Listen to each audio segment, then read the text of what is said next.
Alors, bonjour à tous, aujourd'hui nous continuons la lecture de la chaîne d'or. Et nous en sommes rendus au versets 23 et 24 de l'évangile selon saint Matthieu, chapitre 5, que je vais lire. Si donc, lorsque tu présentes ton offrande à l'autel, tu te souviens que ton frère a quelque chose contre toi, laisse là ton offrande devant l'autel, et va d'abord te réconcilier avec ton frère, puis viens présenter ton offrande. Et tout de suite nous commençons avec un commentaire de saint Augustin, où il nous dit que s'il n'est pas permis de se mettre en colère contre son frère, ni de lui dire « Raka » ou « Vous êtes un fou », à plus forte raison est-il défendu de conserver quelque chose contre lui dans son cœur et de laisser changer en haine le premier mouvement d'indignation. Aussi le Sauveur ajoute « Si vous présentez votre offrande à l'autel et que vous vous souvenez que votre frère a quelque chose contre vous. » Saint Jérôme complète en disant, il ne dit pas si vous avez quelque chose contre votre frère, mais si votre frère a quelque chose contre vous, pour vous montrer combien est sévère et pressante la nécessité de la réconciliation. Saint Augustin complète en disant, notre frère a quelque chose contre nous lorsque nous l'avons offensé. Nous avons quelque chose contre lui lorsque nous sommes nous-mêmes les offensés. Dans ce dernier cas, nous n'avons pas à provoquer une réconciliation. Vous n'irez pas, en effet, demander pardon à celui qui vous a outragé. Il suffit que vous lui pardonniez, comme vous désirez que Dieu vous pardonne les fautes que vous avez commises. Saint Jean Chrysostome complète aussi à son tour en disant « Si c'est lui qui vous a offensé, et que vous fassiez les premières avances, votre récompense sera grande. » Et ailleurs, il nous dit que si toutefois la charité fraternelle est un motif insuffisant de réconciliation pour quelques-uns, qu'ils songent au moins à ne pas laisser leur œuvre imparfaite, surtout dans le lieu saint, où il est dit « Laissez là votre offrande devant l'autel, et allez vous réconcilier avec votre frère. » Saint Grégoire, lorsqu'il commente le livre d'Ézéchiel, nous dit que Dieu ne veut pas recevoir le sacrifice des chrétiens divisés entre eux.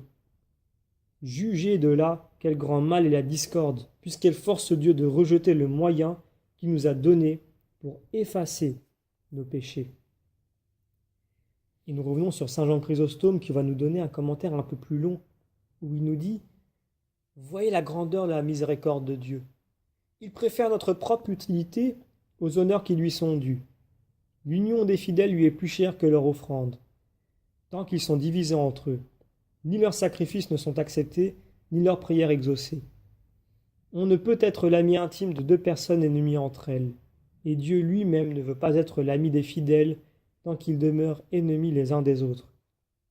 Nous ne pouvons donc rester fidèles à Dieu en aimant ses ennemis, en détestant ses amis.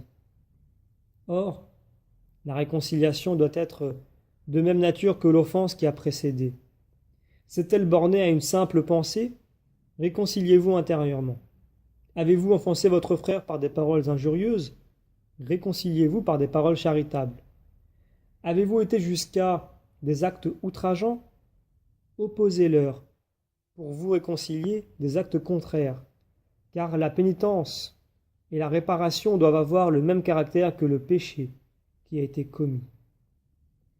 Et saint Hilaire d'ajouter « La paix étant assurée avec le prochain, le Sauveur nous ordonne de reprendre l'œuvre de la paix avec Dieu. Il veut que nous nous élevions de l'amour de nos frères jusqu'à l'amour de Dieu. Et c'est pour ça qu'il ajoute « Alors vous viendrez offrir votre don. » Saint Augustin va venir commenter cette recommandation en disant que si elle doit être prise au sens littéral, on est fondé à croire qu'elle n'est possible qu'autant que notre frère est présent, car ce n'est pas une chose qu'on puisse traîner en longueur, puisqu'on vous commande de laisser votre offrande devant l'autel. Or, si cette pensée vous vient lorsque votre frère est absent, ce qui peut arriver au-delà des mers, il sera absurde de croire qu'il faille laisser le sacrifice devant l'autel pour le continuer après avoir parcouru les terres et les mers. Nous sommes donc obligés de recourir au sens spirituel et caché de ces paroles pour échapper à une pareille absurdité. Ainsi, nous pouvons entendre spirituellement l'autel de la foi, car quelque offrande que nous puissions faire à Dieu, science, prière ou toute autre chose, Elle ne peut lui être agréable sans avoir la foi pour appui. Si donc vous vous êtes rendu coupable de quelque offense envers votre frère, il vous faut aller au-devant de la réconciliation, non par les coups, les pas du corps, mais par l'élan du cœur.